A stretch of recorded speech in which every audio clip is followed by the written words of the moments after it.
Good morning family. मेरा नाम विजय है और आपका बहुत बहुत स्वागत है हमारे यूट्यूब चैनल में we are study with target. आज का टॉपिक है स्टैटिक जीके और आज हम बात करेंगे डे 6 पे। डे 5 तक ऑलरेडी मैं अपने यूट्यूब चैनल पर डाल चुका हूँ, आप वहाँ जाके चेक कर सकते हैं। हर एक डे के अंदर हम अराउंड 100 क्वेश्चन को कवर करेंगे। क्वेश्चन जो है वो काफ़ी इंपॉर्टेंट है, काफ़ी ज़्यादा सेलेक्टिव क्वेश्चन है जो एग्ज़ाम के पॉइंट ऑफ व्यू से इंपॉर्टेंट है। अगर आप कोई किसी भी लेवल का एग्ज़ाम दे रहे हैं, चाहे आप यूपीएससी का एग्ज़ाम दे रहे हो, चाहे आप किसी भी स्टेट के पीसीएस का एग्ज़ाम दे रहे हो, या फिर आप रेलवे एनटीपीसी या ग्रुप डी का एग्ज़ाम दे रहे हो, तो आपके लिए ये क्वेश्चन जो है बहुत इंपॉर्टेंट हो सकते हैं। राइट। एंड आई होप कि आपको एग्ज़ाम के अंदर मेरी सीरीज से कई सारे क्वेश्चन देखने को मिलेंगे। तो फटाफट शुरू करते हैं इसको हम लोग। पहला क्वेश्चन है, बहुपति विवाह प्रथा किस जनजाति में पाई जाती है? तो भारत की ऐसी कौन सी जनजाति है जहाँ पे बहुपति विवाह प्रथा पाई जाती है? तो कौन सी जनजाति है? जौनसर जनजाति। जौनसर जनजाति कहाँ पाई जाती है? ये पाई जाती है उत्तराखंड में। कहाँ पाई जाती है? उत्तराखंड में पाई जाती है। उत्तराखंड की एक जनजाति है जौनसर जनजाति, जहाँ पर बहुपति विवाह प्रथा पाई जाती है। यानी कि आज के डेट में भी वहाँ पे क्या होता है, बहुपति विवाह प्रथा होती है। ठीक है। ये जो क्वेश्चन है, पहला वाला जो क्वेश्चन किया है, ये ग्रुप डी में आने का चांस बहुत कम है, मगर इसका पीसीएस लेवल या यूपीएससी के अंदर आने का चांस बहुत ज़्यादा है। ठीक है, वहाँ पे इस टाइप के क्वेश्चन ही पूछे जाते हैं। नेक्स्ट है, वॉलीबॉल के खेल में एक पक्ष में खिलाड़ियों की संख्या कितनी होती है? जो वॉलीबॉल का गेम होता है उसके अंदर जो खिलाड़ियों की एक जो टीम होती है, उस टीम में कितने खिलाड़ी होते हैं? तो वॉलीबॉल की एक टीम में खिलाड़ी कितने होते हैं? 6। बेसबॉल में कितने होते हैं? 9। पोलो में कितने होते हैं? 4। और कबड्डी में कितने होते हैं? 7। वॉलीबॉल में 6 खिलाड़ी होते हैं, एक टीम के बारे में बात कर रहे हैं। बेसबॉल में 9 होते हैं, पोलो में 4 होते हैं, और कबड्डी में कितने होते हैं? 7 होते हैं। थोड़ा याद करना आई आई थिंक कि थोड़ा सा टफ होता है, मगर आप वीडियो को 2-3 बार देखेंगे तो आपके माइंड में आराम से बैठ जाएगा। राइट। नेक्स्ट क्वेश्चन यहाँ पे कह रहा है कि टमाटर के बीज में कौन सा अम्ल पाया जाता है? तो टमाटर के बीज में कौन सा अम्ल पाया जाता है? ऑक्सलिक अम्ल। कौन सा? ऑक्सलिक अम्ल पाया जाता है टमाटर के बीज के अंदर। इमली में कौन सा पाया जाता है? टार्ट्रिक अम्ल। दूध में लैक्टिक अम्ल। दूध का तो सिंपल सा फंडा है, दूध का अगर आए अम्ल के लिए तो लैक्टिक अम्ल। अगर इसका मापन के लिए आए कि दूध को मापने के लिए क्या होता है, तो इसका लैक्टिक जो पैमाना होता है वो होता है। मतलब दूध का क्वेश्चन आए तो जहाँ लैक्टिक वर्ड लिखा होगा आप उसको टिक कर सकते हैं। राइट। सिरके का क्या रहेगा? एसिटिक अम्ल। क्या रहेगा सिरके का? एसिटिक अम्ल। टमाटर के बीज में ऑस्लिक अम्ल, इमली में टार्ट्रिक अम्ल, दूध में लैक्टिक अम्ल, और सिरके में एसिटिक अम्ल। और सिरके का पीएच मान हमने कल करा था, कितना था? 3। कितना होता है सिरके का पीएच मान? 3 होता है। नेक्स्ट है, सिविल सेवा परीक्षा में सफलता प्राप्त करने वाले पहले भारतीय कौन थे? तो पहले भारतीय कौन थे जिन्होंने सिविल सेवा परीक्षा में सफलता प्राप्त की थी, जो उत्तीर्ण की थी? किन्होंने की थी? सत्येंद्र नाथ टैगोर ने। किन्होंने की थी? सत्येंद्र नाथ टैगोर भारत के वो पहले व्यक्ति थे जिन्होंने सिविल सेवा परीक्षा में सफलता प्राप्त की थी। किस ईयर में प्राप्त की थी? तो 1863 में की थी। कब की थी? 1863 में। ठीक है, 1863 में की थी। नेक्स्ट है, ढाई दिन का झोपड़ा भारत के किस राज्य में है? ये ढाई दिन का जो झोपड़ा है ये बेसिकली क्या है? एक इमारत है। ठीक है, ये आपकी सल्तनत टाइम की इमारत है। ये है कहाँ पे? ये अजमेर में है। अजमेर कहाँ पे है? राजस्थान में। ठीक है, ये अजमेर जो राजस्थान में पड़ता है वहाँ पे है ढाई दिन का झोपड़ा। बनाया किसके द्वारा गया था? ये कुतुबुद्दीन ऐबक के द्वारा बनाया गया था। बेसिकली क्या है, अगर आप थोड़ा सा डेप्थ में जाते हैं, थोड़ा सा इसके डीप में जाके नॉलेज देखते हैं, तो आपको समझ आएगा कि उस जो वो टाइम पीरियड था 1206 का, जब क्या कहते हैं गुलाम वंश की स्थापना हुई थी, या उससे भी अगर थोड़े से पहले की बात करें, गजनबी या गोरी के टाइम पीरियड की बात करें, तो वो टाइम पीरियड ऐसा था कि उस समय जो ये गजनबी था, गोरी था, या कुतुब ऐबक, या फिर सल्तनत जो दिल्ली सल्तनत चलती आ रही थी बहुत टाइम से, उस समय क्या था, जो हिंदू सभ्यता थी, हिंदू जो मान्यताएं थी, उनको काफ़ी ज़्यादा क्षति पहुंचाई गई थी। हिंदू मंदिरों को काफ़ी ज़्यादा तोड़ा गया था और उनकी जगह पे मस्जिदों का निर्माण कराया गया था। ठीक है, ये हिस्ट्री बोलती है ऐसा। ठीक है, ढाई दिन का झोपड़ा जिस जगह पे है, अगर आप उसकी हिस्ट्री देखेंगे, ढाई दिन का झोपड़ा जिस जगह पे है वहाँ पहले संस्कृत विद्यालय होता था। उस संस्कृत विद्यालय को तोड़कर इन्होंने क्या किया था? ढाई दिन का झोपड़ा मतलब एक इमारत का निर्माण कराया था। अब हर बंदे का अपना ओपिनियन है, मेरा भी अपना ओपिनियन है, हर बंदे को अपना ओपिनियन देने का राइट है, मेरा भी अपना राइट है। मेरे हिसाब से भी ये होना चाहिए था कि ढाई दिन का झोपड़ा बनना चाहिए था, मगर इसके लिए इंडिया में बहुत सारी जगह थी। किसी चीज़ को तोड़कर उसके ऊपर कोई नई चीज़ बनाना, तो ये मतलब एक सभ्यता के ऊपर दूसरी सभ्यता को थोपने वाली बात है। राइट। दिल्ली सल्तनत के टाइम पीरियड में काफ़ी सारी इमारतें बनी थी जो आज की डेट में भी है, क्योंकि कुतुबुद्दीन ऐबक के टाइम पे कुतुब मीनार का निर्माण भी हुआ था। और कुतुब मीनार का निर्माण जो है वो आज दिल्ली में एक पर्यटन स्थल है, कई लोग उसको देखने आते हैं। मगर एक ऐसी कोई जगह जो हिंदू परंपरा से, हिंदू सभ्यता से जुड़ी हो, उसके ऊपर प्रतिहार करके उसके ऊपर कुछ बनाना, तो ये कोई सेंस नहीं है। मतलब हर बंदे का ओपिनियन है, ये मेरा अपना ओपिनियन है, राइट। तो जो ढाई दिन का झोपड़ा, अगर आप इसके बारे में मैंने थोड़ा डीप में पढ़ा तो मुझे समझ आया कि ये एक संस्कृत विद्यालय को तोड़कर उसके ऊपर बनाया गया एक क्या कहते हैं इमारत के तौर पे है वहाँ पे। और कुतुबुद्दीन ऐबक से हमारे क्या क्वेश्चन बनते हैं? अगर क्वेश्चन आए कि कुतुब मीनार की नींव किसने रखी थी, किसने रखी थी कुतुब मीनार की नींव? कुतुबुद्दीन ऐबक द्वारा रखी गई थी। अगर क्वेश्चन आता है कि कुतुब मीनार का निर्माण किसने कराया था, किसने कराया था? इल्तुतमिश ने कराया था। अगर आता है कि कुतुब मीनार का पुनर्निर्माण किसके द्वारा कराया गया था, तो किसके द्वारा कराया गया था? फिरोज शाह तुगलक के द्वारा कराया गया था। बेसिकली क्या था, कुतुबुद्दीन ऐबक ने सिर्फ नींव रखी थी, इसके बाद इसकी डेथ हो गई थी। और ये क्वेश्चन बनता है कि कौन सा ऐसा शासक है जिसकी चुगान खेलते समय घोड़े से गिरकर मृत्यु हो गई थी? तो कौन था? कुतुबुद्दीन ऐबक ही था। तो इसने सिर्फ नींव रखी थी। नींव रखने के बाद क्या था, जो उसका आगे का निर्माण था वो कराया था इल्तुतमिश ने, ठीक है। मगर इल्तुतमिश ने जो इसका निर्माण कराया था, तो आगे जाके इस कुतुब मीनार के ऊपर बिजली गिर गई थी और बिजली गिरने से उसकी ऊपर की इमारत टूट गई थी। फिर उसका जो पुनर्निर्माण था वो किसके द्वारा कराया गया था? फिरोज शाह तुगलक के द्वारा कराया गया था। तो इसी एक कुतुब मीनार से 3 क्वेश्चन बनते हैं। एक क्वेश्चन और मेरे माइंड में अभी आ गया, मैं वो भी शेयर कर लेता हूँ। अगर आए कि कुतुब मीनार का जो परिसर है उसके अंदर जो एंटर करने के लिए एक दरवाजा है जिसको कहते हैं अलाई दरवाजा, वो अलाई दरवाजा का निर्माण किसके द्वारा कराया गया था? उस अलाई दरवाजे का निर्माण कराया गया था, किसके द्वारा कराया गया था? अलाउद्दीन खिलजी के द्वारा। किसके द्वारा कराया गया था? अलाउद्दीन खिलजी के द्वारा कराया गया था अलाई दरवाजे का निर्माण। और अलाई दरवाजा वो दरवाजा जिसके अंदर से आप एंटर करके आप लोग कुतुब मीनार के लिए जाएंगे। चलिए नेक्स्ट क्वेश्चन करते हैं। नेक्स्ट क्वेश्चन है कि बिलीव किसकी एक आत्मकथा है? तो बिलीव किसकी आत्मकथा है? सुरेश रैना की आत्मकथा है। किसकी आत्मकथा है बिलीव? सुरेश रैना की। बुक से भी क्वेश्चन बनने के बहुत ज़्यादा चांसेस रहते हैं, चाहे वो हमारे क्या कहते हैं हिस्ट्री की पुरानी बुक के बारे में हो, चाहे नई बुक्स के बारे में हो, या फिर कोई क्या कहते हैं जैसे कुछ महत्वपूर्ण पर्सन लोग होते हैं जो इम्पोर्टेंट पर्सनैलिटीज़ होती है, इनसे रिलेटेड भी बुक्स पे क्वेश्चन बन सकते हैं। और बुक्स पे जो बुक्स के ऊपर जो क्वेश्चन होते हैं, पुस्तकों के ऊपर, रचनाओं के ऊपर, वो भी क्वेश्चन एग्जाम में देखने को मिलते हैं।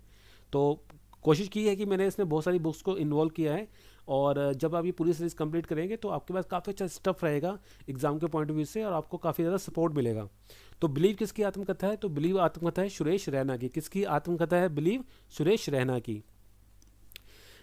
नेक्स्ट क्वेश्चन यहाँ पे कह रहा है कि कवक और शैवाल एक सहजीवी कहलाता है। तो जो कवक और शैवाल है वो किसका सहजीवी कहलाता है? तो वो कहलाता है लाइकेन का। किसका? लाइकेन का। कवक और शैवाल का सहजीवी क्या कहलाता है? लाइकेन। क्या कहलाता है? लाइकेन कहलाता है कवक और शैवाल का सहजीवी।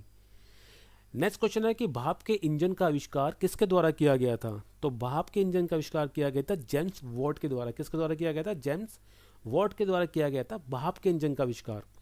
कुछ और आविष्कार भी करते हैं हम लोग। फाउंटेन पेन का आविष्कार किसके द्वारा किया गया था? लेविस वाटरमैन के द्वारा। किसके द्वारा किया गया था फाउंटेन पेन का आविष्कार? Fountain pen, Lewis Waterman. Barometer, E Torricelli. कृत्रिम जीन, हरगोबिंद खुराना। दोबारा रिपीट करते हैं। भाप का engine, James Watt. Fountain pen, Lewis Waterman. Barometer, E Torricelli. और कृत्रिम जीन, हरगोबिंद खुराना।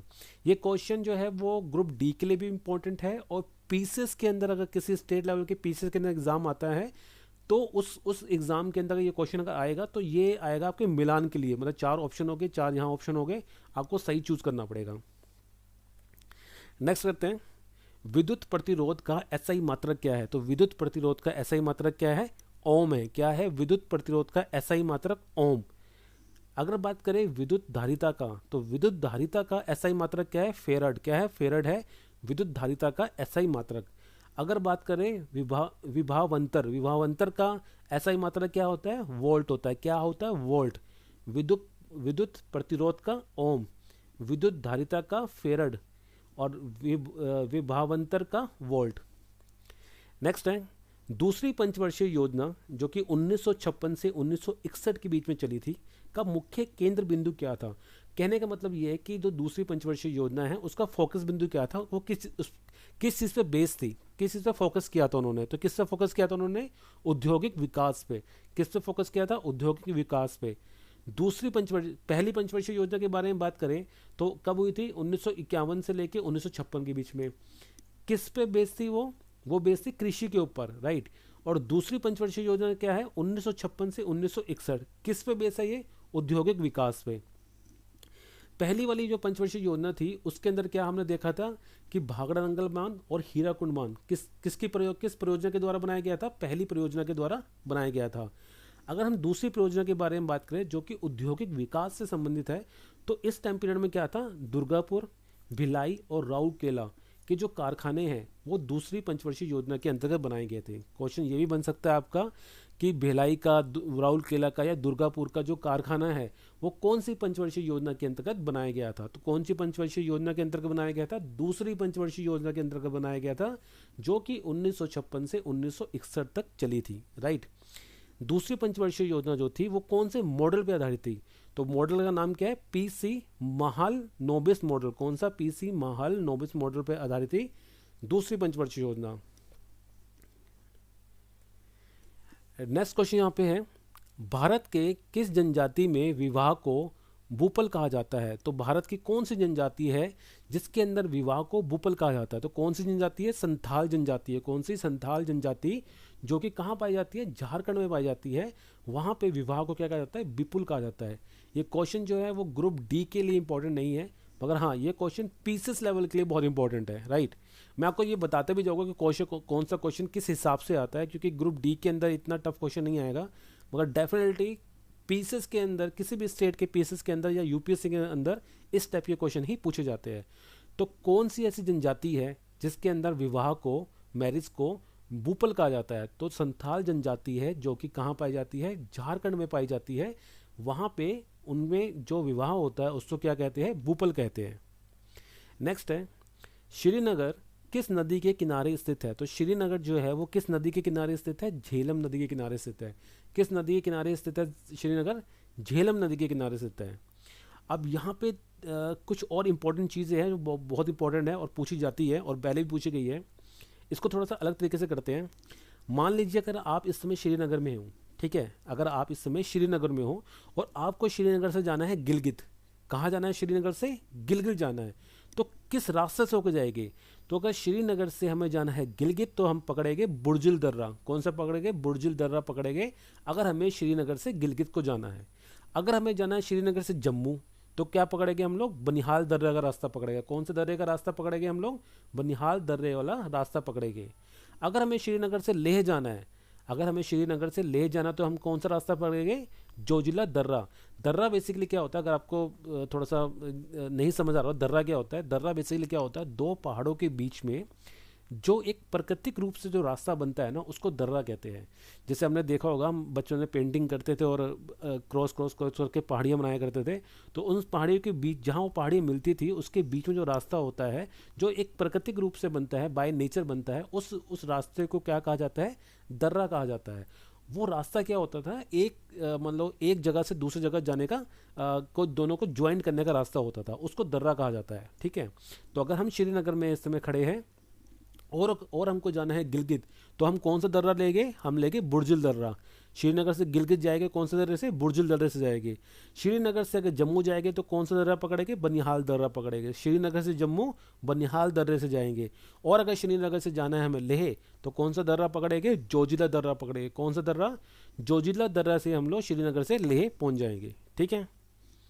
चलिए नेक्स्ट है, किडनी की पथरी को क्या कहते हैं? जो किडनी में जो स्टोन होता है उसको क्या कहते हैं? उसको कहते हैं कैल्शियम ऑक्सलेट। क्या कहते हैं? कैल्शियम ऑक्सलेट कहते हैं, जो किडनी में पथरी होती है। और ये होती कैसे, मतलब किस किस वजह से होती है? जैसे टमाटर के बीज होते हैं, बैगन के बीज होते हैं, भिंडी के बीज होते हैं, राइट, जो मतलब डाइजेस्ट नहीं हो पाते प्रॉपर तरीके से, तो वो धीरे धीरे धीरे धीरे हमारी किडनी में क्या कहते हैं जुड़ते रहते हैं, और आपस में धीरे धीरे जुड़ने के बाद काफ़ी टाइम के बाद इतने ज़्यादा ठोस हो जाते हैं, इतने ज़्यादा कठोर हो जाते हैं कि प्रॉपर स्टोन का रूप धारण कर लेते हैं। नेक्स्ट है, बिछुआ लोक नृत्य किस राज्य से संबंधित है? तो जो बिछुआ लोक नृत्य है ये किस राज्य से संबंधित है? ये संबंधित है असम से। बिछुआ लोक नृत्य किस राज्य से संबंधित है? असम से संबंधित है। बिछुआ नट पूजा और बिहू। बिहू बहुत क्या कहते हैं पुराना क्वेश्चन हो गया, कई बार एग्जाम में पूछा जा चुका है कि बिहू कहाँ का लोक नृत्य है, तो बिहू कहाँ का है, असम का है। तो अगर ये आए कि बिछुआ, नट पूजा और बिहू कहाँ का लोक नृत्य है, असम का। बिछुआ, नट पूजा और बिहू कहाँ का लोक नृत्य है, असम का लोक नृत्य है। अगर असम के बारे में बात की जाएगी तो काजीरंगा राष्ट्रीय उद्यान, राइट, काजीरंगा राष्ट्रीय उद्यान और मानस वन्यजीव अभयारण्य, कौन सा, काजीरंगा राष्ट्रीय उद्यान और मानस वन्यजीव अभयारण्य कहाँ पे है, असम में है। मांजुली द्वीप कहाँ पे, असम में है। तो काजीरंगा राष्ट्रीय उद्यान, मानस वन्यजीव अभयारण्य, माजुली द्वीप कहाँ पे, तीनों तीनों असम में है। और असम के अंदर कामाख्या माता जी का मंदिर भी है, और कामाख्या माता जी के मंदिर के अंदर एक मेला लगता है जिसे कहते हैं अम्बुबाची का मेला, वो भी काफ़ी इंपॉर्टेंट है, एग्जाम में पूछा जा चुका है पहले भी, आगे भी चांसेस है। अम्बुबाची का मेला कहाँ लगता है, अम्बुबाची का मेला लगता है कामाख्या देवी के मंदिर में, जो कि कहाँ पे है, असम में है। नेक्स्ट क्वेश्चन यहाँ पे कह रहा है कि जवाहर सुरंग किस दर्रे से होकर गुजरती है। तो जवाहर जो सुरंग है वो किस दर्रे से होकर निकलती है, बनिहाल दर्रे से होकर गुजरती है। और अभी हमने पढ़ा था, तो अगर बनिहाल दर्रा है, अगर आप कहाँ पे हो, अगर आप श्रीनगर में हो और आपको कहाँ जाना है, आपको जाना है जम्मू, तो कौन सा दर्रा पकड़ोगे, बनिहाल दर्रा। जब आप श्रीनगर से जम्मू जाओगे बनिहाल दर्रे के थ्रू, राइट, तो रास्ते में क्या आएगा, जवाहर सुरंग आएगी। क्या आएगा रास्ते में, जवाहर सुरंग आएगी। अगर आप श्रीनगर में हैं और आप जम्मू जा रहे हैं तो आप रास्ता कौन सा लोगे, बनिहाल दर्रे वाला रास्ता लोगे, और रास्ते में कौन सी सुरंग पड़ेगी, जवाहर सुरंग पड़ेगी। ठीक है। नेक्स्ट है, भारत के किस राज्य में वूलर झील है। तो वूलर झील भारत के किस राज्य में है, जम्मू कश्मीर में है। वूलर झील कहाँ है, भारत में, जम्मू कश्मीर में है। और शेषनाग झील कहाँ है, वो भी जम्मू कश्मीर में है। नेक्स्ट है, ये बहुत इंपॉर्टेंट क्वेश्चन है और थोड़ा सा कंफ्यूजिंग क्वेश्चन है। सलीम अली पक्षी अभयारण्य कहाँ स्थित है। तो ये पूछ रहा है सलीम अली पक्षी अभयारण्य। अगर क्वेश्चन आता है कि सलीम अली पक्षी अभयारण्य कहाँ है, वो है गोवा में। कहाँ पे है, गोवा में। अगर क्वेश्चन आता है सलीम अली राष्ट्रीय उद्यान कहाँ है, तो वो कहाँ है, जम्मू कश्मीर में है। दोनों में अंतर है, ध्यान रखना। क्वेश्चन आएगा सलीम अली पक्षी अभयारण्य, क्या टिक करना है, गोवा। सलीम अली राष्ट्रीय उद्यान क्या टिक करना है, जम्मू एंड कश्मीर करना है। गोवा से एक दिमाग में क्वेश्चन आ गया कि गोवा कब क्या होता है, गोवा की आज़ादी का दिन क्या है, मतलब गोवा की स्वतंत्रता का दिन क्या है, 1961। क्या है, 1961 में गोवा आज़ाद हुआ था। किन से आज़ाद हुआ था, पुर्तगालियों से आज़ाद हुआ था।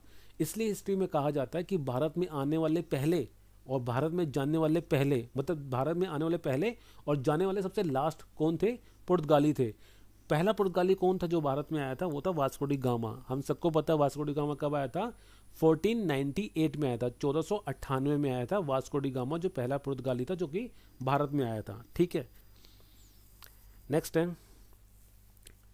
मोपला जनजाति भारत में किस राज्य में पाई जाती है। तो मोपला जनजाति कहाँ पाई जाती है, केरल में पाई जाती है। कहाँ पाई जाती है मोपला जनजाति, केरल में पाई जाती है। साइलेंट वैली कहाँ पाई जाती है, वो भी केरल में पाई जाती है। अगर ये क्वेश्चन आता है कि क्या कहते हैं इलायची की पहाड़ियाँ कहाँ पाई जाती है, तो इलायची की पहाड़ियाँ भी कहाँ पाई जाती है, केरल में पाई जाती है। और पेरियार नदी कहाँ पाई जाती है, वो भी केरल में पाई जाती है। जब भी आप मैं आपको एक थोड़ा सा ट्रिक बताता हूँ, ट्रिक नहीं है, सिर्फ एक कहते हैं प्रैक्टिस है। आप भी ऐसे कीजिए, मैं भी खुद ऐसा करता हूँ। कभी भी आप कोई क्वेश्चन का आंसर देते हैं और उस क्वेश्चन के आंसर के अंदर कोई भी स्टेट आता है या कोई भी शहर के बारे में आती है, किसी चीज़ के बारे में आती है, तो आप कोशिश करना कि उससे रिलेटेड भी वो बाकी चीज़ें होती है ना, आप उसको मतलब सर्च करने की, देखने की, पढ़ने की कोशिश करना, याद करने की कोशिश करना।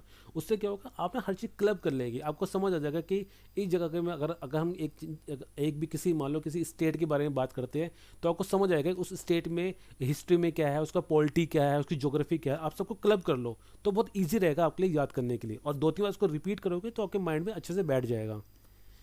अब नेक्स्ट क्वेश्चन क्या कह रहा है, वह पहला भारतीय कौन था जो अंतर्राष्ट्रीय न्यायालय का अध्यक्ष बना था। तो पहला भारतीय जो अंतर्राष्ट्रीय न्यायालय का अध्यक्ष बना था। अब पहले बात करते हैं अंतर्राष्ट्रीय न्यायालय की। अंतर्राष्ट्रीय न्यायालय का जो मुख्यालय है वो कहाँ पे है, हेग में। हेग कहाँ, नीदरलैंड। कहाँ पे, हेग नीदरलैंड में है अंतर्राष्ट्रीय न्यायालय का मुख्यालय। ठीक है। क्वेश्चन बनता है एक और यहाँ से कि अंतर्राष्ट्रीय न्यायालय के जो जज होते हैं, राइट, जो न्यायाधीश होते हैं, जो जज होते हैं, उनका कार्यकाल कितना होता है? तो उनका कार्यकाल होता है 9 साल का। कितना होता है? 9 साल का। ठीक है। अब पहला भारतीय अगर बात करें तो पहला भारतीय कौन था जो अंतर्राष्ट्रीय न्यायालय का अध्यक्ष बना था? उनका नाम है नागेंद्र सिंह। क्या है? नागेंद्र सिंह जो थे वो अंतर्राष्ट्रीय न्यायालय में पहले भारतीय अध्यक्ष थे। नेक्स्ट क्वेश्चन करते हैं, गोल गुम्बज किस राज्य में स्थित है? तो गोल गुम्बज कहाँ पे है? कर्नाटका में है। कहाँ पे है? कर्नाटका में है गोल गुम्बज। कहाँ पे है गोल गुम्बज? कर्नाटका में है। अगर बात करें अलमाटी बांध और तुंगभद्रा बांध, कहाँ पे दोनों बांध? अलमाटी और तुंगभद्रा, ये भी कर्नाटका में है।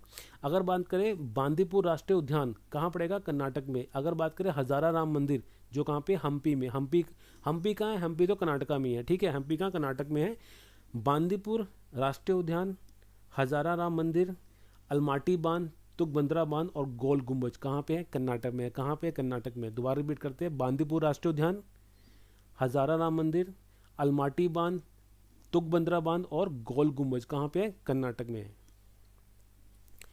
नेक्स्ट है, तिलचट्टे में कितने जोड़े चलने वाले पांव होते हैं? तो तिलचट्टे के अंदर कितने जोड़े होते हैं जो चलने वाले पांव होते हैं? कितने होते हैं? 3 जोड़े होते हैं चलने वाले पांव उसके अंदर।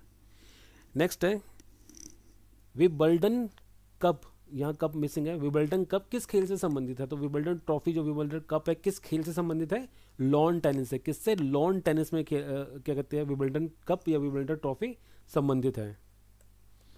नेक्स्ट है कि चोल काल में सोने के सिक्के क्या कहलाते थे? जो चोल शासन था, चोल वंश था, उस टाइम पीरियड के अंदर जो सोने के सिक्के होते थे, जो गोल्डन कॉइन्स होते थे, उनको क्या कहा जाता था? उनको कहते थे कुलंजू। कुलंजू कहते थे। क्या कहते थे? कुलंजू कहते थे उसको। नेक्स्ट है हिंद, तोते ए हिंद के नाम से हम किन्हें जानते हैं? तोते हिंद के बारे में बात करो, तोते हिंदू, तूती हिंदू के बारे में बात करो तो किसे कहते हैं हम लोग? ये कहते हैं अमीर खुसरो। किसे कहते हैं? अमीर खुसरो को। या हिंद का तोता किसे कहते हैं? अमीर खुसरो कहते हैं। अमीर खुसरो का जब नाम आता है तो एक क्वेश्चन यहाँ से बनता है कि तुगलकनामा किसकी रचना है? ये बहुत इंपॉर्टेंट क्वेश्चन है, कई बार पूछा गया है। तुगलकनामा किसकी रचना है? तो तुगलकनामा जो है वो अमीर खुसरो की रचना है। किसकी रचना है? अमीर खुसरो की रचना है तुगलकनामा। एक रचना इनकी और है जो पूछी जाती है, तारिक ए एलाई। तारिक ए एलाई किसकी है? तारिक ए एलाई को अमीर खुसरो की रचना है। एक क्वेश्चन और दिमाग पे आया कि ये क्वेश्चन भी पूछा गया है कि ऐसा कौन सा कवि है जिसने 8 शासकों का मतलब 8 शासकों का कार्यकाल देखा है, मतलब उनका शासन देखा है 8 शासकों का?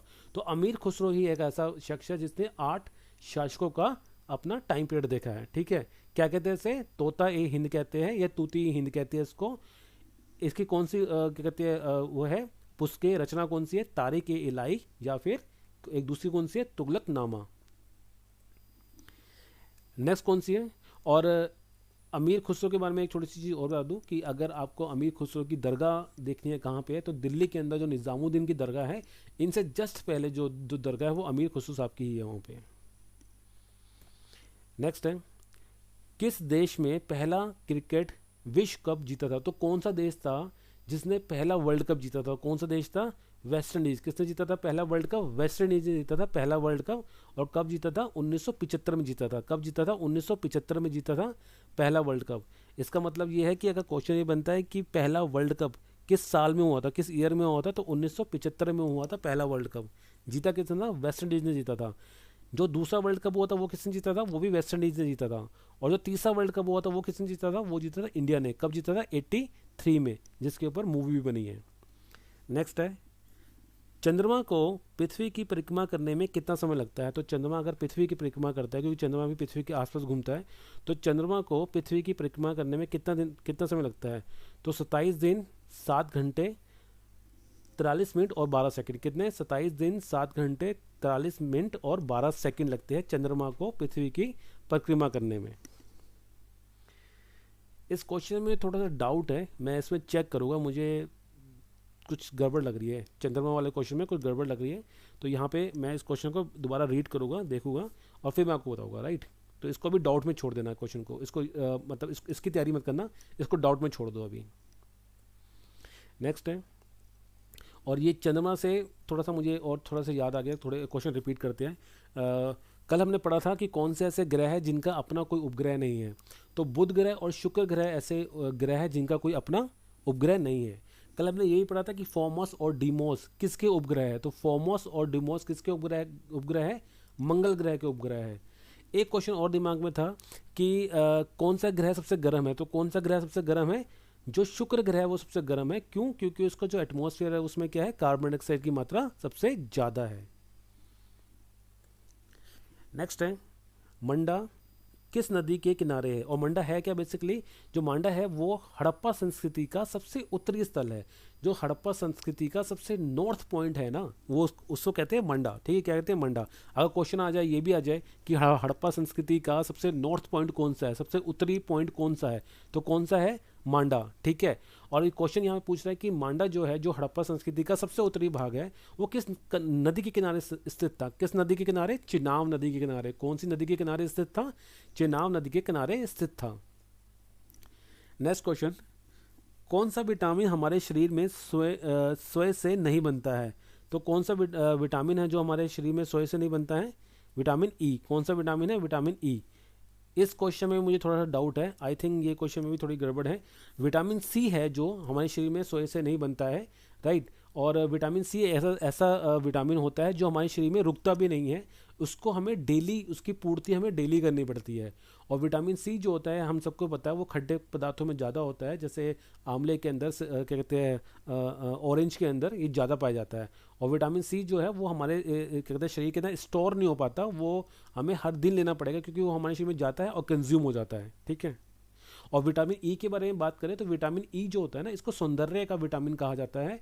और अगर ये क्वेश्चन कभी, ये क्वेश्चन भी एग्जाम में आ जाए कि जो स्त्रियों का जो बांझपन होता है वो किस कारण से होता है, तो विटामिन ई की कमी के कारण से होता है। ठीक है, और विटामिन ई का थोड़ा सा और एग्जांपल देता हूँ कि कैप्सूल्स भी आते हैं विटामिन ई के, जो लोग यूज़ करते हैं बेसिकली अपने बालों के लिए, अपने फेस के लिए यूज़ करते हैं विटामिन ई के, जो कि आपकी क्या कहते हैं, जो स्किन है, स्किन के लिए काफ़ी फायदेमंद रहता है। नेक्स्ट क्वेश्चन है, मच्छकटिकम। मच्छकटिकम किसकी रचना है, तो किसकी रचना है मच्छकटिकम, शूद्रक की। किसकी, शूद्रक की रचना है मच्छकटिकम।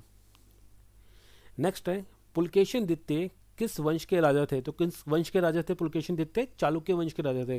किस वंश के राजा थे, पुलकेशिन द्वितीय चालुक्य वंश के राजा थे। पुलकेशिन द्वितीय से एक क्वेश्चन मेरे दिमाग में आ गया, ये क्या कहते हैं, हरियाणा में बहुत पूछा जाता है क्वेश्चन ये, कि महाराजा हर्षवर्धन पुलकेशिन द्वितीय से हार गए थे।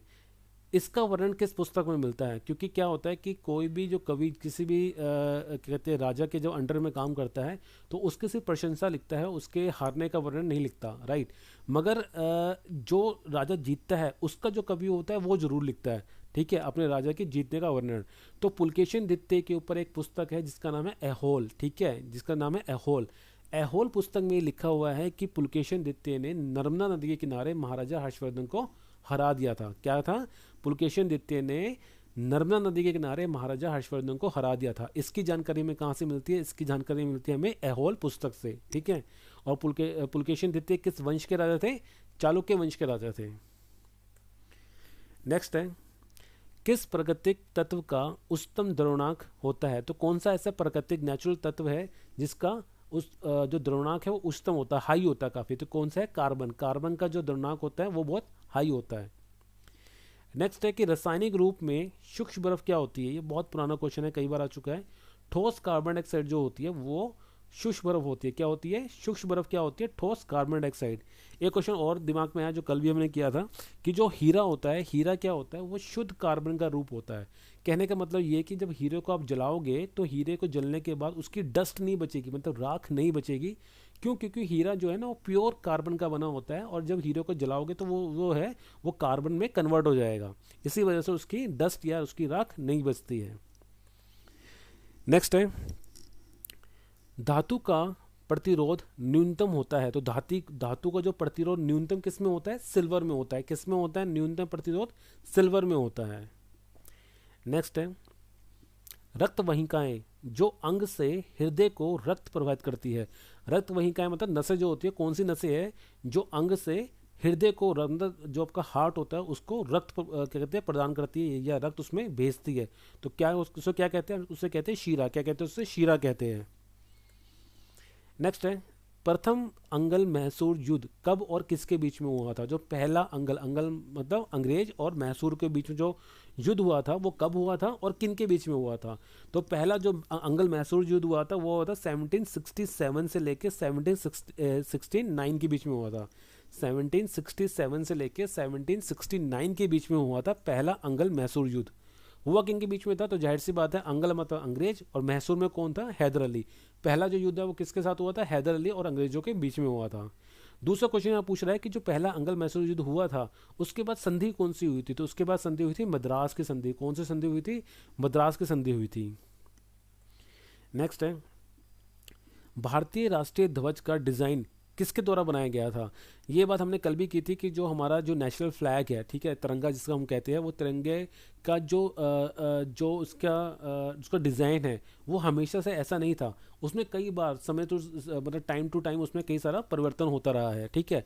और लास्ट टाइम में क्या था? लास्ट टाइम में हमारे तिरंगे के बीच में चरखा होता था, उस चरखे को हटा के अशोक चक्र को क्या कहते हैं अंगीकृत किया गया था। और यहाँ ये पूछ रहा है क्वेश्चन कि जो वो डिज़ाइन तैयार किया गया था पूरा क्या कहते हैं हमारे जो क्या कहते हैं इंडिया का फ्लैग है वो किसके द्वारा तैयार किया गया था? तो किसके द्वारा तैयार किया गया था? पिंगली वेंकैया के द्वारा। किसके द्वारा? पिंगली वेंकैया के द्वारा तैयार किया गया था हमारे राष्ट्रीय ध्वज का डिजाइन। नेक्स्ट है, और अशोक चक्र के अंदर जो तिलियां होती है वो कितनी होती है? 24 होती है। कौन सा कलर होता है? वो नीला कलर होता है। नेक्स्ट है, हॉर्न बिल फेस्टिवल भारत के किस राज्य में मनाया जाता है? तो हॉर्न बिल जो फेस्टिवल है वो भारत के कौन से राज्य में मनाया जाता है? नागालैंड में मनाया जाता है। नागालैंड से एक क्वेश्चन दिमाग में और आ गया। अगर क्वेश्चन ये पूछा जाता है कि भारत का ऐसा कौन सा राज्य है जहाँ की ऑफिशियल लैंग्वेज जो है वो इंग्लिश है, मतलब कौन सा ऐसा राज्य है जहाँ की ऑफिशियल लैंग्वेज अंग्रेजी है, इंग्लिश लैंग्वेज है उनकी ऑफिशियल लैंग्वेज, तो नागालैंड एक ऐसा राज्य है जिसकी ऑफिशियल लैंग्वेज क्या है? इंग्लिश है। नेक्स्ट है, दाब की इकाई क्या है? तो दाब की इकाई क्या है? दाब की इकाई है न्यूटन प्रति वर्ग मीटर। क्या है? न्यूटन प्रति वर्ग मीटर है दाब की इकाई। नेक्स्ट क्वेश्चन यहाँ पे पूछा है कि दूरी मापने की सबसे बड़ी इकाई क्या है? तो दूरी मापने की सबसे बड़ी इकाई है पारसेक। क्या है? पारसेक है दूरी मापने की सबसे बड़ी इकाई। नेक्स्ट क्वेश्चन यहाँ पे कह रहा है कि न्यूटन की खोज किसके द्वारा की गई थी? तो न्यूटन किसके द्वारा खोजा गया था? जेम्स चेडविक के द्वारा। किसके द्वारा? जेम्स चेडविक के द्वारा खोजा गया था न्यूटन। इंसुलिन की खोज किसने की थी? इंसुलिन की खोज की थी फ्रेडरिक ब्रांड बेंटिंग के द्वारा। इंसुलिन की खोज किसके द्वारा की थी? फ्रेडरिक ब्रांड बेंटिंग के द्वारा की गई थी। परमाणु की खोज किसके द्वारा की गई थी? जॉन डाल्टन के द्वारा। और सौरमंडल की खोज किसके द्वारा की गई थी? कोपरनिकस के द्वारा। रिपीट करते हैं दोबारा से, न्यूटन की खोज किसके द्वारा की गई थी? Newton, James Chadwick. Insulin, Frederick Brand Banting. परमाणु, जॉन डाल्टन। और सौरमंडल, Copernicus. Newton, James Chadwick, insulin, Frederick Brand insulin का सिंपल कर लो, इंसुलिन बेंटिक, ठीक है। Newton, James Chadwick, insulin Banting, परमाणु जॉन डाल्टन और सौरमंडल कोपरनिकस। नेक्स्ट है, डल झील भारत के किस राज्य में? ये सबको पता है डल झील कहाँ पे है? जम्मू कश्मीर में है। डल झील कहाँ पे है? जम्मू कश्मीर में है। नेक्स्ट है, माई एक्सपेरिमेंट विद ट्रूथ किसकी रचना है? तो इसके लेखक कौन है? माई एक्सपेरिमेंट विद ट्रूथ के महात्मा गांधी। कौन है? महात्मा गांधी। और महात्मा गांधी जो है वो बहुत ही इंपॉर्टेंट पर्सन है एग्जाम के पॉइंट ऑफ व्यू से। वहाँ इनसे संबंधित कुछ ना कुछ क्वेश्चन एग्जाम में देखने को जरूर मिलता है, राइट। नेक्स्ट है, पलामू वन्य जीव अभयारण्य किस राज्य में स्थित है? तो पलामू वन्य जीव अभयारण्य कहाँ पे है? यह है झारखंड में। कहाँ पे है? झारखंड में है पलामू वन्य जीव अभयारण्य। नेक्स्ट है, प्रोटीन पाचन में कौन सा अमल सहयोगी है? प्रोटीन पाचन मतलब प्रोटीन को डाइजेस्ट करने के लिए कौन सा अमल सहयोगी है? किस अमल की सहायता से प्रोटीन जो है वो डाइजेस्ट होता है? हाइड्रोलिक अमल। कौन से अमल के द्वारा कहते हैं प्रोटीन डाइजेस्ट होता है? हाइड्रोलिक अमल के द्वारा प्रोटीन डाइजेस्ट होता है।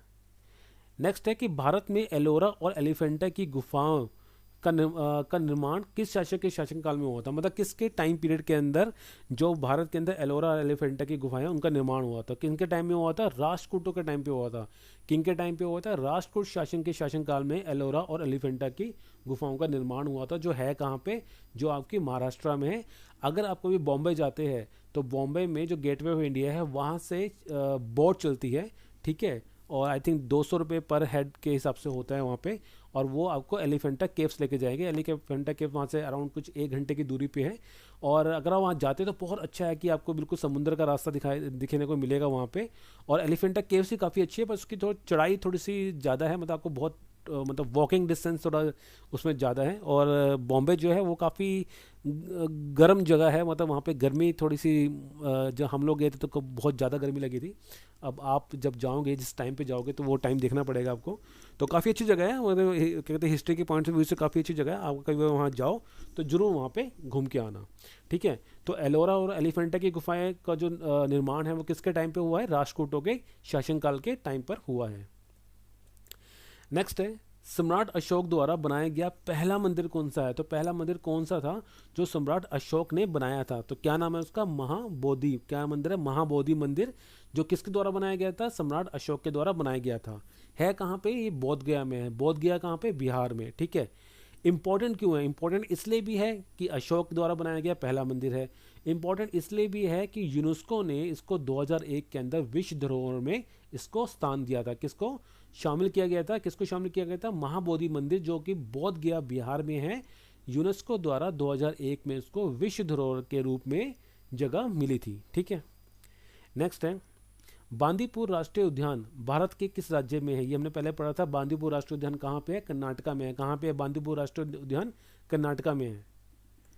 नेक्स्ट है कि मानव शरीर की किडनी में पाए जाने वाला स्टोन का रसायन नाम का, ये हमें पहले भी पढ़ लिया है, दोबारा क्वेश्चन रिपीट हो गया ये। तो कैल्शियम ऑक्सलेट कहते हैं, जो हमारी किडनी में जो स्टोन पाया जाता है उसे क्या कहते हैं? कैल्शियम ऑक्सलेट कहते हैं। किससे होता है वो? टमाटर के बीज, बैंगन के बीज, भिंडी के बीज, इनसे होता है, जो चीज़ डाइजेस्ट नहीं हो पाती। नेक्स्ट है, भारत के किस राज्य में मानसून का आगमन सबसे पहले होता है? तो भारत का ऐसा कौन सा राज्य है जहां पे सबसे पहले मानसून आता है? सबसे पहले मानसून कहाँ पे आता है? केरल में आता है। कहाँ पे आता है सबसे पहले मानसून? केरल में आता है। केरल में क्या आता है? हमने पढ़ा था, केरल में साइलेंट वैली भी केरल में स्थित है। इलायची की पहाड़ियां भी कहाँ है? वो भी यहाँ पे है। नेक्स्ट है, इंडिका पुस्तक के लेखक कौन है? तो इंडिका पुस्तक जो है काफी इंपॉर्टेंट है, एग्जाम में पहले भी कई बार पूछी जा चुकी है। तो इंडिका पुस्तक के लेखक कौन है? मैक्सिनिज। कौन है? मैक्सिनिज जो है इंडिका पुस्तक के लेखक है। अगर आए तारिक ए यामनी के लेखक कौन है? उतबी। कौन है? उतबी।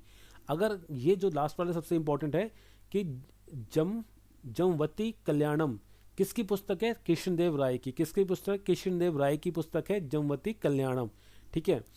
एक क्वेश्चन और दिमाग में आया, ऐसा था कि बाबर जब भारत पे उसने आक्रमण किया था, तो बाबर का एक कथन था कि अगर हम साउथ इंडिया के बारे में बात करें तो साउथ इंडिया में बाबर के टाइम पे सबसे ज़्यादा शक्तिशाली शासन कौन था?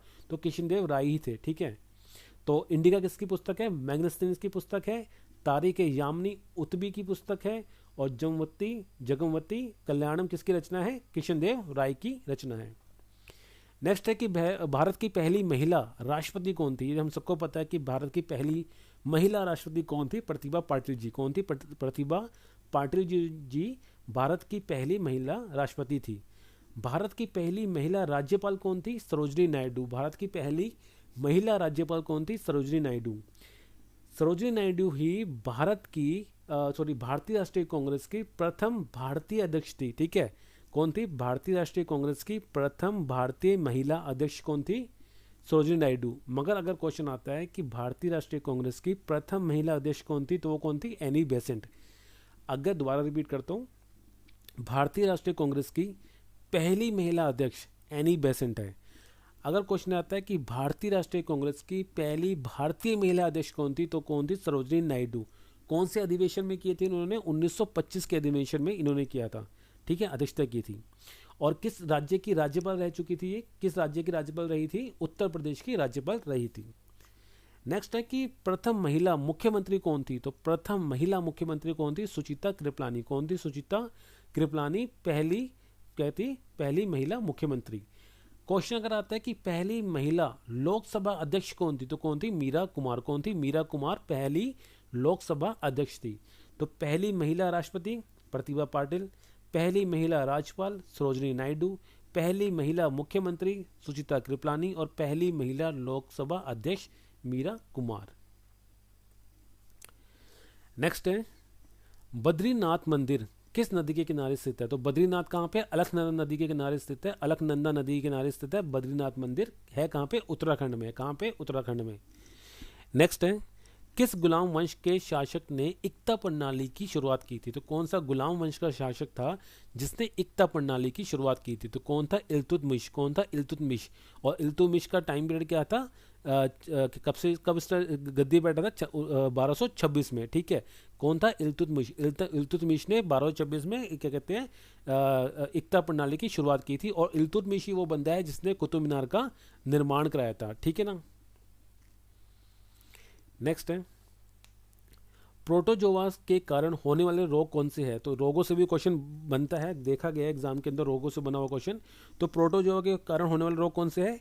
पायरिया, काला ज्वर, मलेरिया, पेचिस और निद्रा रोग। ठीक है, रिपीट करते हैं, रिपीट कर करके हमें याद हो जाएगा।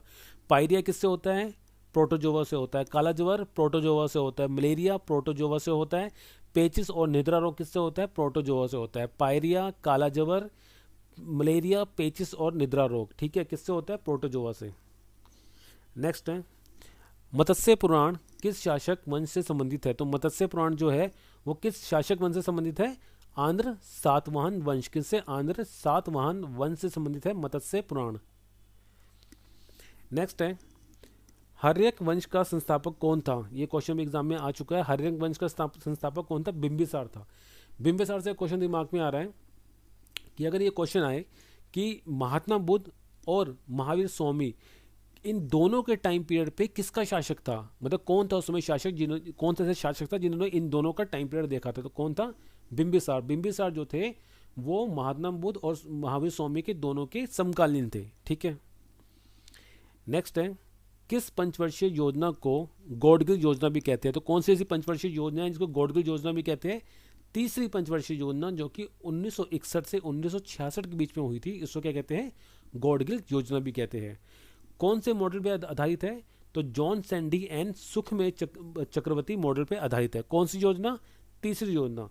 तीसरी पंचवर्षीय योजना 1961 से 1966 के बीच में चली थी, जिसको गॉडगिल योजना भी कहते हैं, और जो जॉन सैंडी और सुखमेय चक्रवर्ती मॉडल पर आधारित थी। नेक्स्ट है, उज्बेकिस्तान की राजधानी कौन सी है? तो उज्बेकिस्तान की राजधानी है ताशकंद। क्या है? ताशकंद। उज्बेकिस्तान की राजधानी क्या है? ताशकंद। ग्रुप डी के पॉइंट ऑफ व्यू से इंपॉर्टेंट क्वेश्चन है। किजिल कुम मरुस्थल कहाँ है? तो किजिल कुम मरुस्थल कहाँ है? उज्बेकिस्तान में है। उज्बेकिस्तान की राजधानी ताशकंद और किजिल कुम मरुस्थल कहाँ पे है? उज्बेकिस्तान में है। नेक्स्ट है, किस संविधान संशोधन के अंतर्गत संविधान में समाजवादी, धर्मनिरपेक्ष और अखंडता शब्द जोड़े गए थे? बहुत इंपॉर्टेंट क्वेश्चन है ये, कई बार रिपीट हो चुका है एग्जाम में। तो कौन सा ऐसा क्या कहते हैं संविधान संशोधन हुआ था जिसके अंदर समाजवादी, धर्मनिरपेक्ष और अखंडता जैसे शब्दों को जोड़ा गया था? तो 42वां संविधान संशोधन जो कि 1776 में हुआ था। 42वां संविधान संशोधन जो कि 1976 में हुआ था, 1976 में हुआ था, जिसके अंतर्गत संविधान के अंदर समाजवादी, धर्मनिरपेक्ष और अखंडता शब्दों को जोड़ा गया था। नेक्स्ट है, उपराष्ट्रपति के चुनाव की आयु सीमा कितनी होती है? तो आयु सीमा कितनी होती है? 35 वर्ष होती है। राष्ट्रपति के चुनाव की आयु सीमा, उपराष्ट्रपति की आयु सीमा दोनों की सेम होती है। कितनी होती है? 35 वर्ष। ठीक है। अगर आपसे पूछे क्या कहते हैं लोकसभा के चुनाव के लिए कितनी होती है? 25 वर्ष होती है। ठीक है। अगर आपसे पूछे सरपंच के चुनाव के लिए कितनी होती है, तो कितनी होती है? 21 वर्ष होती है। नेक्स्ट है, उकाई बांध किस नदी पर स्थित है? तो उकाई बांध किस नदी पे है? उकाई बांध है तापी नदी पे। कौन सी नदी पे? तापी नदी पे। और है कहाँ पे? गुजरात में है। तो गुजरात के जो बाकी भी है जो बांध, उनको भी कवर करते हैं। उकाई बांध कहाँ पे है? तापी नदी में, गुजरात में है। दांतीवाड़ा बांध कहाँ पे है? बनास नदी पे है, गुजरात में है। काकरापार बांध कहाँ पे है? तापी नदी पे है, गुजरात में है। और सरदार सरोवर बांध नर्मदा नदी पे है, कहाँ पे है? गुजरात में है। तो उकाई बांध और काकरापार बांध, उकाई बांध और काकरापार बांध दोनों तापी नदी के ऊपर है, गुजरात में है। दांतीवाड़ा बांध आपका बनास नदी पे है, गुजरात में। और सरदार सरोवर बांध आपका नर्मदा नदी पे है, कहाँ पे है? गुजरात में है। नेक्स्ट है कि ईरान की संसद का क्या नाम है? तो ईरान की संसद का नाम क्या है? मजलिस। क्या है? ईरान की संसद का नाम मजलिस है। और नेपाल की संसद का नाम क्या है? राष्ट्रीय पंचायत। जापान की संसद का नाम क्या है? डाइट। नेक्स्ट है, किंग कोबरा के काटने पर शरीर का कौन सा अंग सबसे पहले प्रभावित होता है? अगर किंग कोबरा किसी को काट जाता है तो शरीर का, बॉडी का कौन सा ऐसा पार्ट है जो सबसे पहले प्रभावित होगा? तो क्या होगा? तंत्रिका तंत्र। क्या होगा? तंत्रिका तंत्र। यानी कहने का मतलब ये है, क्वेश्चन अगर ऐसे भी आता है कि किंग कोबरा के जहर शरीर के कौन से अंग को सबसे पहले प्रभावित करता है, तो शरीर का कौन सा अंग है? तंत्रिका तंत्र। नेक्स्ट है, विश्व का मरुस्थल वहीन महाद्वीप कौन सा है? तो मरुस्थल वहीन महाद्वीप कौन सा है विश्व का? यूरोप। इसका मतलब है कि यूरोप के अंदर एक भी मरुस्थल नहीं है, यूरोप के अंदर एक भी मरुस्थल नहीं है। नेक्स्ट है, और कल हमने पढ़ा था कि स्टेपिस जो घास के मैदान है वो कहाँ पाए जाते हैं? यूरेशिया में पाए जाते हैं। स्टेपिस घास के मैदान कहाँ पाए जाते हैं? यूरेशिया में पाए जाते हैं। नेक्स्ट है कि भारत की किस जनजाति को कुरुख जनजाति के नाम से जाना जाता है? तो कुरुख जनजाति के नाम से कौन सी जनजाति को जानते हैं? उराव जनजाति। कौन सी? उराव जनजाति को जान से जाना जाता है कुरुख जनजाति के नाम से। कहाँ पाई जाती है? छोटा नागपुर के क्षेत्र में पाई जाती है। कुरुख जनजाति को उराव जनजाति के नाम से भी जाना जाता है, और ये उराव जनजाति या कुरुख जनजाति कहाँ पाई जाती है? छोटा नागपुर के क्षेत्र में पाई जाती है। नेक्स्ट है कि भारतीय संविधान के किस अनुच्छेद के अंतर्गत मुख्यमंत्री के मंत्री परिषद का वर्णन किया गया है? कहने का मतलब है कि भारतीय संविधान का कौन सा अनुच्छेद है जो मुख्यमंत्री के जो मंत्री परिषद है, मंत्रिमंडल है, उनका वर्णन करता है, उनका उल्लेख करता है? तो अनुच्छेद कितना है? अनुच्छेद 74 जो है, 74 जो है वो मुख्यमंत्री के मंत्री परिषद का वर्णन करता है। नेक्स्ट है, सेलवास घास के मैदान कहाँ पाए जाते हैं? तो सेलवास घास के मैदान कहाँ पाए जाते हैं? ये पाए जाते हैं अमेजन बेसिन में। कहाँ पाए जाते हैं? अमेजन बेसिन के क्षेत्र में पाए जाते हैं सेलवास घास के मैदान। पटाना घास के मैदान कहाँ पाए जाते हैं? श्रीलंका में। पटाना घास के मैदान कहाँ पाए जाते हैं? श्रीलंका में। और कैंटरबरी घास के मैदान कहाँ पाए जाते हैं? न्यूजीलैंड में। कैंटरबरी घास के मैदान कहाँ पाए जाते हैं? न्यूजीलैंड में पाए जाते हैं। पटाना घास के मैदान पाए जाते हैं श्रीलंका में, और सेलवास घास के मैदान पाए जाते हैं कि अमेजन बेसिन में। नेक्स्ट है, संस्कृत साहित्य में ऐतिहासिक घटनाओं को क्रमबद्ध लिखने का सर्वप्रथम प्रयास किसके द्वारा किया गया था? क्वेश्चन दोबारा पढ़ते हैं। जो संस्कृत साहित्य है उसके अंदर जो ऐतिहासिक घटनाएं हुई थी उनको क्रमबद्ध मतलब सीक्वेंस से लिखने का सबसे पहला जो प्रयास किया गया था वो किसके द्वारा किया गया था? वो किया गया था कल्हण के द्वारा। किसके द्वारा? कल्हण के द्वारा किया गया था। और कौन सी रचना है उनकी? राज तरंगणी। कौन सी? राज तरंगणी। तो राज तरंगणी वो रचना है जिसमें संस्कृत साहित्य की जो ऐतिहासिक घटनाएं हुई थी उनको क्रमबद्ध रूप से लिखा गया है। किसके द्वारा लिखा गया है? कल्हण के द्वारा लिखा गया है। कल को अगर ये क्वेश्चन आता है कि राज तरंगणी किसकी रचना है, तो किनकी रचना है? कल्हण की रचना है। नेक्स्ट है, किस ग्रह को नीला ग्रह भी कहा जाता है? तो नीला ग्रह तो सबको पता है किसको कहा जाता है? पृथ्वी को कहा जाता है। किसको कहा जाता है? पृथ्वी को कहा जाता है। अगर ये पूछा जाए कि पृथ्वी के वायुमंडल के अंदर कौन सी परत के अंदर मौसमी घटनाएं होती है, तो कौन से मंडल में होती है? क्षोभ मंडल में होती है। और जो वायुयान है वो कौन से मंडल में चलते हैं? समताप मंडल में चलते हैं। नेक्स्ट है, और अगर ये क्वेश्चन आता है कि कल परसों मैंने रिपीट किया था कि जो पृथ्वी से जो रेडियो तरंगें भेजी जाती है वो कौन से वायुमंडल से टकरा के वापस आती है? तो कौन से वायुमंडल से? आयान मंडल से टकरा कर वापस आती है। नेक्स्ट है, कांचीपुरम के कैलाशनाथ मंदिर का निर्माण किसके द्वारा कराया गया था? तो कांचीपुरम में जो कैलाशनाथ मंदिर है वो किसके टाइम पीरियड में किसने निर्माण कराया था? उसका निर्माण कराया था राज सिंह वर्मन ने। किसने? राज सिंह वर्मन द्वितीय ने निर्माण कराया था कांचीपुरम के कैलाशनाथ मंदिर का। क्वेश्चन अगर आता है सबरीमाला मंदिर, तो ये क्वेश्चन बहुत इंपॉर्टेंट है, पहले भी आया हुआ है कि सबरीमाला मंदिर है कहाँ पे? तो सबरीमाला मंदिर कहाँ पे है? केरल में है। कहाँ पे? केरल में। और सबरीमाला मंदिर में एक त्यौहार मनाया जाता है मकर विलक्कू त्यौहार। जो मकर विलक्कू त्यौहार है किस मंदिर में मनाया जाता है? सबरीमाला मंदिर में मनाया जाता है। और सबरीमाला मंदिर कहाँ पे है? केरल में है। ठीक है। एलोरा की गुफाएं कहाँ पे है? औरंगाबाद महाराष्ट्र में है। और हजारा राम मंदिर कहाँ पे? हम्पी कर्नाटका में है। कांचीपुरम का कैलाशनाथ मंदिर किसने बनाया था? कांचीपुरम का कैलाशनाथ मंदिर बनाया था नरसिंह वर्मन द्वितीय द्वारा। सबरीमाला मंदिर कहाँ पे? केरल में है। कौन सा त्यौहार मनाया जाता है सबरीमाला मंदिर में? मकर विलक्कू त्यौहार मनाया जाता है। एलोरा की गुफाएं कहाँ पे? औरंगाबाद महाराष्ट्र में है। और हजारा राम मंदिर कहाँ पे? हम्पी कर्नाटका में है। नेक्स्ट क्वेश्चन यहाँ पे है कि मेघदूत पुस्तक के लेखक कौन है? तो कौन है मेघदूत पुस्तक के लेखक? कालिदास। मेघदूत जो पुस्तक है वो किसके द्वारा लिखी गई है? कालिदास के द्वारा लिखी गई है। अष्टाध्यायी किसके द्वारा लिखी गई है? पाणिनि द्वारा लिखी गई है। और पृथ्वीराज रासो किसके द्वारा लिखी गई है? चंद्रवृदाई के द्वारा लिखी गई है। मेघदूत कालिदास, अष्टाध्यायी पाणिनि और पृथ्वीराज रासो चंद्रवृदाई। नेक्स्ट है, राष्ट्रीय डेयरी अनुसंधान संस्थान भारत के किस राज्य में है? तो राष्ट्रीय डेयरी अनुसंधान संस्थान भारत के किस राज्य में है? करनाल में है। कहाँ पे है राष्ट्रीय डेयरी अनुसंधान संस्थान? करनाल में है। अगर क्वेश्चन आएगा कि केंद्रीय चावल अनुसंधान कहाँ पे, तो केंद्रीय चावल अनुसंधान कहाँ पे? कटक उड़ीसा में। कहाँ पे? कटक उड़ीसा में। अगर क्वेश्चन आता है कि केंद्रीय वनस्पति अनुसंधान संस्थान कहाँ है, तो केंद्रीय वनस्पति अनुसंधान संस्थान है लखनऊ उत्तर प्रदेश। कहाँ पे है? लखनऊ उत्तर प्रदेश में है केंद्रीय वनस्पति अनुसंधान संस्थान। अगर क्वेश्चन आता है कि भारतीय कृषि अनुसंधान कहाँ पे, तो कहाँ पे? नई दिल्ली में। राष्ट्रीय डेयरी अनुसंधान करनाल, केंद्रीय चावल अनुसंधान उड़ीसा कटक, केंद्रीय वनस्पति अनुसंधान लखनऊ उत्तर प्रदेश और भारतीय कृषि अनुसंधान नई दिल्ली। ये क्वेश्चन आ ही गया कि प्रसिद्ध सबरीमाला मंदिर कहाँ पे? कहाँ पे? केरल में है। कहाँ पे सबरीमाला मंदिर? केरल में है। कौन सा त्यौहार मनाया जाता है? मकर विलक्कू त्यौहार मनाया जाता है सबरीमाला मंदिर में, जो कहाँ पे है? केरल में है। एलोरा की गुफाएं आपकी औरंगाबाद महाराष्ट्र में है। रामेश्वर मंदिर आपका तमिलनाडु में, और हजारा नाम मंदिर कहाँ पे है? हम्पी कर्नाटका में। ठीक है। नेक्स्ट है, कौन सी पंचवर्षीय योजना भारत चीन युद्ध की वजह से विफल हो गई थी? तो कौन सी पंचवर्षीय योजना थी जो भारत और चीन का जो युद्ध हुआ था उसके कारण वो विफल हो गई थी? तो तीसरी जो पंचवर्षीय योजना है वो भारत और चीन के युद्ध की वजह से विफल हो गई थी। और तीसरी पंचवर्षीय योजना को हम लोग गॉडगिल योजना के नाम से भी जानते हैं, जो 1961 से लेकर 1966 के बीच में चली थी। कौन से मॉडल पर आधारित है? जॉन सैंडी और सुखमेव चक्रवर्ती मॉडल पर आधारित है। ठीक है। ध्यान रखना कि अगर क्वेश्चन आता है कि कौन सी पंचवर्षीय योजना फेल हो गई थी चीन युद्ध के कारण, तो कौन सी? तीसरी पंचवर्षीय योजना फेल हो गई थी।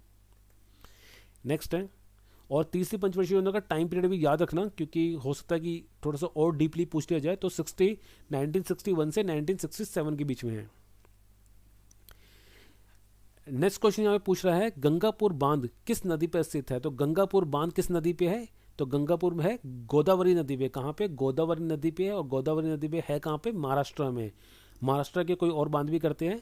गंगापुर बांध है आपकी गोदावरी महाराष्ट्र में। कोयना बांध है आपका कोयना नदी पे। कहाँ पे? महाराष्ट्र में। उजनी बांध है आपका भीमा नदी पे महाराष्ट्र में। और जायकवाड़ी बांध है आपका गोदावरी पे महाराष्ट्र में। तो गंगापुर बांध और जायकवाड़ी बांध कहाँ पे है? गोदावरी नदी पे। गंगापुर बांध और जायकवाड़ी बांध कहाँ पे है? गोदावरी नदी पे है, महाराष्ट्र में है। कोयना बांध कोयना नदी पे महाराष्ट्र में है। और उजनी बांध कहाँ पे है? भीमा नदी पर महाराष्ट्र में है। नेक्स्ट है, और हमने पढ़ा था एलोरा की गुफाएं, वो भी कहाँ पे थी?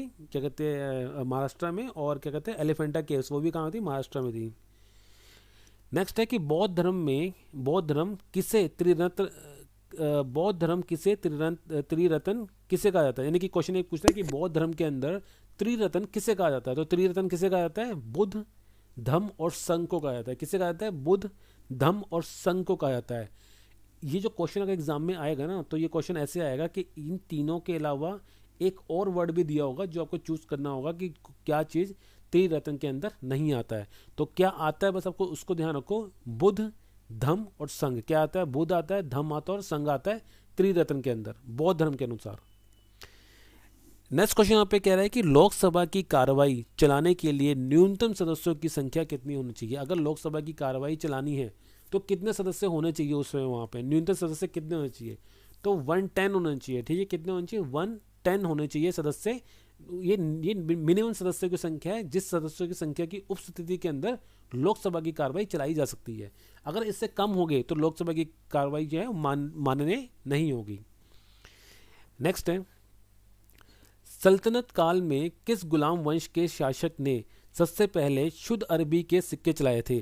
तो सल्तनत काल के टाइम में कौन सा ऐसा गुलाम वंश था जिसने सबसे पहले शुद्ध अरबी के सिक्के चलाए थे? तो कौन था? इल्तुतमिश। कौन था? इल्तुतमिश। तो अरबी भाषा के इसने सिक्के चलाने शुरू किए थे।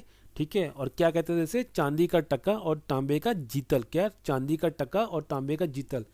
क्वेश्चन कई बार ये बन जाता है कि चांदी का टका और तांबे का जीतल किसके द्वारा चलाया गया था? किसके द्वारा चलाया गया था? इल्तुतमिश के द्वारा चलाया गया था। ठीक है, क्वेश्चन ये बनता है कि सल्तनत काल के अंदर गुलाम वंश में किसने सबसे पहले शुद्ध अरबी भाषा के सिक्के चलाए थे? तो इल्तुतमिश ने चलाए थे। नेक्स्ट है, हमारे शरीर के किस अंग में विटामिन ए स्वयं बनता है? तो हमारे शरीर में कौन सा अंग है जहाँ विटामिन ए खुद बनता है? लीवर में, यकृत में। किसने? यकृत में बनता है, लीवर में बनता है, विटामिन ए खुद बनता है अपने आप ही। नेक्स्ट है पुलिकट झील भारत के किस राज्य में है? तो पुलिकट झील कहाँ पे है भारत में? तमिलनाडु में है। कहाँ पे है पुलिकट झील? तमिलनाडु में है। नेक्स्ट है भारतीय संविधान के किस भाग को भारत का अधिकार पत्र या मैग्ना कार्टा कहा जाता है? तो भारतीय संविधान का कौन सा भाग है जिसको भारत का अधिकार पत्र या उसको भारत का मैग्ना कार्टा कहते हैं? तो भाग 3 को कहते हैं। और अनुच्छेद कहाँ से कहाँ तक है भाग 3 में? 12 से 35। भारत के भारतीय संविधान के भाग 3 को कहा जाता है भारत का अधिकार पत्र या भारत का मैग्ना कार्टा। और भाग 3 के अंदर जो अनुच्छेद है वो कहाँ से है? अनुच्छेद 12 से लेकर अनुच्छेद 35 तक है।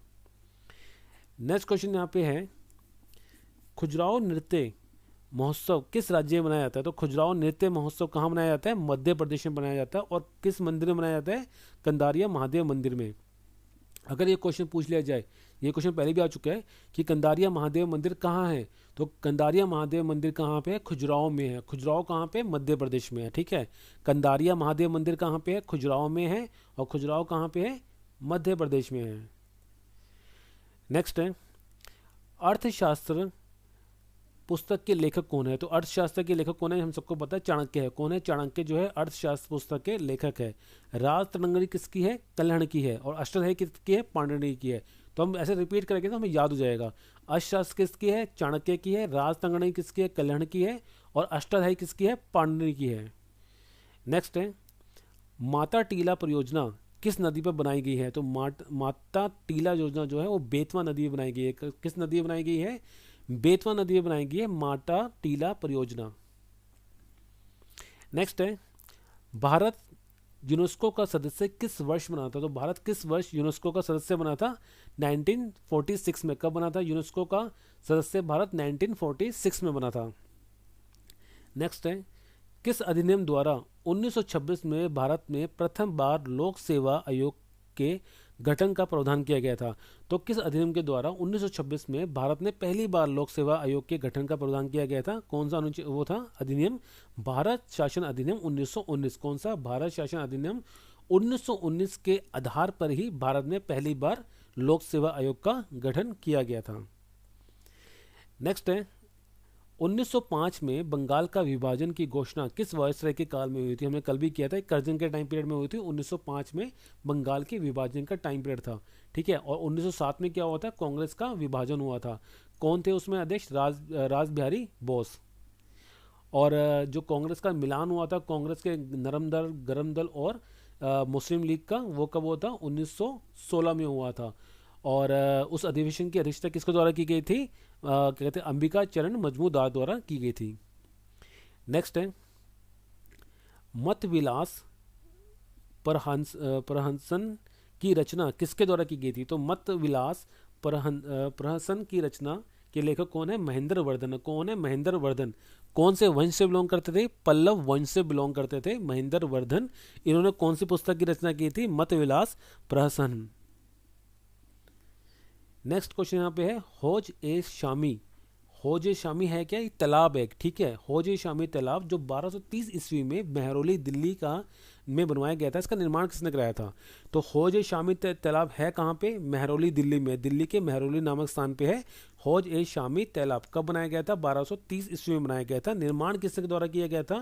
निर्माण किया गया था इल्तुतमिश के द्वारा। किसके द्वारा किया गया था? इल्तुतमिश के द्वारा किया गया था हौज ए शामी तालाब का निर्माण। कहाँ पे है? मेहरौली दिल्ली में स्थित है। नेक्स्ट क्या है शांति के क्षेत्र में प्रथम नोबेल पुरस्कार से किस भारतीय को सम्मानित किया गया था? तो शांति के क्षेत्र में जो पहला भारतीय जो नोबेल पुरस्कार मिला था वो किस भारतीय को मिला था? किसको मिला था? कैलाश सत्यार्थी को। किसको मिला था? कैलाश सत्यार्थी को मिला था पहला नोबेल पुरस्कार शांति के क्षेत्र में। कब मिला था? 2014 में मिला था। कब मिला था? 2014 में मिला था। ठीक है, नेक्स्ट है वर्ष 1906 में ढाका में मुस्लिम लीग की स्थापना किसके द्वारा की गई थी? तो मुस्लिम लीग की स्थापना कहाँ की गई थी? ढाका में की गई थी। कब की गई थी? 1906 में की गई थी। किसके द्वारा की गई थी? किसके द्वारा की गई थी? आगा खान और उल्ला खां के द्वारा। किसके द्वारा? आगा खां और उल्ला खां के द्वारा की गई थी 1906 में ढाका के अंदर मुस्लिम लीग की स्थापना। तो मुस्लिम लीग की स्थापना किस वर्ष हुई थी? 1906 में हुई थी। मुस्लिम लीग की स्थापना कहाँ हुई थी? ढाका में हुई थी। मुस्लिम की स्थापना किसने की थी? तो आगा खान और उल्ला खान ने की थी। नेक्स्ट है, राज्यसभा में चुनाव लड़ने की सीमा कितनी होती है? तो राज्यसभा में कितनी होती है? 30 होती है। राज्यसभा में कितनी होती है? 30 होती है। लोकसभा में कितनी होती है? 25 होती है।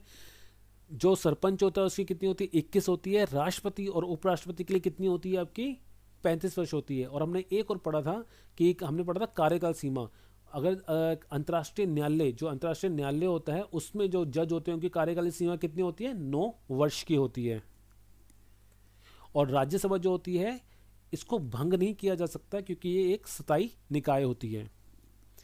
नेक्स्ट है, भारत का राष्ट्रीय गान जन गण मन प्रथम बार किस भाषा में लिखा गया था? तो पहला जो जन गण मन लिखा गया था रविंद्रनाथ टैगोर जी के द्वारा, वो कौन सी लैंग्वेज में लिखा गया था? वो लिखा गया था बांग्ला भाषा में। कौन सी लैंग्वेज में लिखा गया था? बांग्ला लैंग्वेज में लिखा गया था जन गण मन। नेक्स्ट है, जीवाणु रोग हैजे से शरीर का कौन सा अंग प्रभावित होता है? तो पहली बात है, जो हैजा होता है वो किससे होता है? जीवाणुओं से होता है। हैजा किससे होता है? जीवाणुओं से होता है। और क्वेश्चन हमें पूछ रहा है कि हैजे से शरीर का कौन सा अंग प्रभावित होता है? तो हैजे से जो पाचन तंत्र होता है, जो आंत होती है, वो सबसे ज्यादा प्रभावित होती है। हैजे से क्या प्रभावित होता है? शरीर का कौन सा अंग प्रभावित होता है? आंत या पाचन तंत्र हैजे से प्रभावित होता है। जिसमें हम वॉमिटिंग करते हैं तो पेट की जो आंतें होती है वही खिंचती है। तो अगर हैजे से आया कि हैजे से शरीर का कौन सा अंग प्रभावित होता है, तो कौन सा होता है? आंत या पाचन तंत्र प्रभावित होता है। हमने पहले क्वेश्चन ऊपर पढ़ा था कि जो कोबरा है उसे सांप के काटने से शरीर का कौन सा अंग प्रभावित होता है? तो तंत्रिका तंत्र प्रभावित होता था उसमें। ठीक है। नेक्स्ट है कि जनसंख्या के दृष्टिकोण से भारत का क्या स्थान है? तो ये हम सबको बताया था कि भारत क्या है? दूसरे नंबर पे है। पहले नंबर पे कौन है? चीन है। पहले नंबर पे कौन है जनसंख्या के अंदर? चीन है। और भारत कौन से नंबर पे है जनसंख्या के पॉइंट ऑफ व्यू से? दूसरे नंबर पे है। दूसरा क्वेश्चन यहाँ पे क्या है कि नमक का पीएच मान क्या होता है? तो नमक का पीएच मान क्या होता है? नमक का पीएच मान होता है 7। कितना होता है? 7। दूध का 6.4, मानव रक्त का 7.4 और सिरके का 3। नमक का 7, दूध का 6.4, मानव रक्त का 7.4 और सिरके का 3। कल एक चीज आई थी, दोबारा बता देता हूँ। पीएच मान के अंदर 7 न्यूट्रल होता है। 7 से जितना कम जाते हैं उतना अम्लीय होता है, और 7 से जितना ज्यादा जाते हैं उतना कितना होता है? क्षारीय होता है।